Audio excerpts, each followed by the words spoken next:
Hey, what's up? I'm Nate Chen. I had a lot of success this year at driving in the wet and the dry at the Englishtown Stadium in the Gambler Series and in Formula Drift Pro Spec. Just to recap, I won the first round of the Gambler in my RX-7 at the stadium. I then finished in the top 4 in Formula Drift Pro Spec in my 86. And then at the end of the year, I qualified first and won the last round at the stadium in the wet in my 86. So given that I have footage from both the wet and the dry with the 86, I thought it would be a really cool opportunity to show you what I do in terms of technique and how to navigate driving in the rain.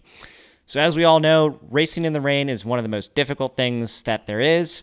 There's a whole movie about it. Maybe it's mostly about a dog. There are legends about Ayrton Senna being able to drive in the rain in an almost superhuman ability, being able to master a craft in a different weather situation and grip dynamic. It's really tough. Like, there's ever-changing track conditions. It's honestly a lot easier to drive in the wet or the dry, but when it's patchy, like, that is the most difficult thing ever because it's both. You have to be able to know where it's going to grip, where it's not. Luckily for the last round at the Gambler, it was very consistently wet all day. Once I learned how to navigate the course in the wet, it was kind of just rinse and repeat and do the same motions over and over again.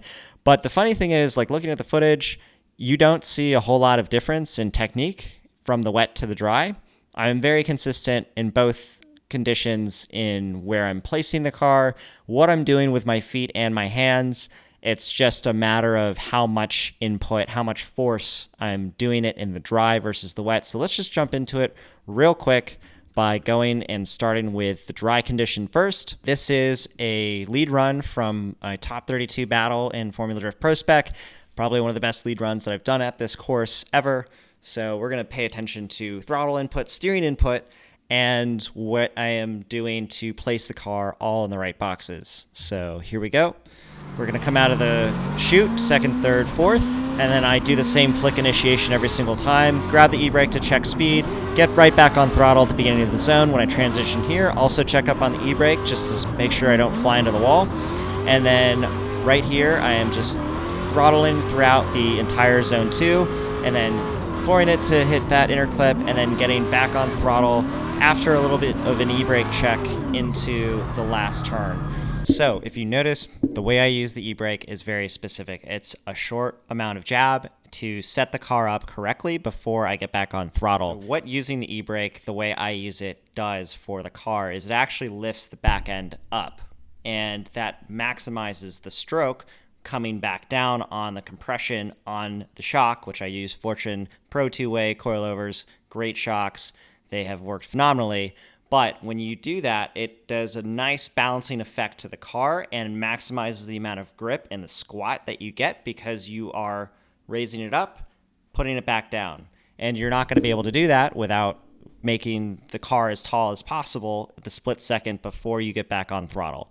So that's why it's really advantageous to be able to use the e-brake the way I do it. So now that we've seen what an ideal run looks like in the dry, let's go to the wet. So this run is from my qualifying lap where I ended up qualifying first in the rain at E-Town. The car is largely the same setup, same gearing. Tires are different. So in Pro Spec, we used the 255s. At the E-Town Gambler, we were using 235s. And we were running very similar pressures as what we would have run if it was dry. Now, the difference is that the 255s in the wet actually didn't feel as good as the 235s. When you have less contact patch, it's easier to heat the tires up and give them more grip. And so using a smaller tire like the 235 was actually an advantage in the wet, even though you would normally not want to put a 235 on a car like this in the dry because of how powerful it is, basically. So with that being said, notice how all of these techniques that I do are very similar to what I do in the dry. Maybe they're tampered down a little bit, but let's go ahead and watch the run. So shifting 2, 3, 4 in the exact same places that I do in the dry, same entry. And here we go, we get right back on throttle at the same place. Now I am definitely doing a lot more balancing of the throttle, but other than that, I am doing the same movements in the same places on the track, and I'm getting just as deep as I would in the dry in the wet. The key here is that you're not trying to go as fast as possible. You are just trying to keep the momentum of the car up, and so that's why I'm very delicate with my throttle inputs, and you hear a lot of like little flips. Now in this last turn, it's really tricky.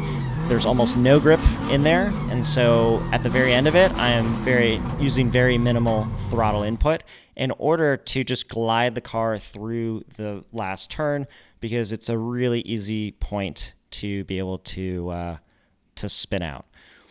So the other technique that I will mention in this is that second outer zone is two parts. One part is going uphill and the other part is going downhill. It's really easy to want to build as much speed as you can going on the uphill part, and that's fine if it's in the dry, but in the wet, very different.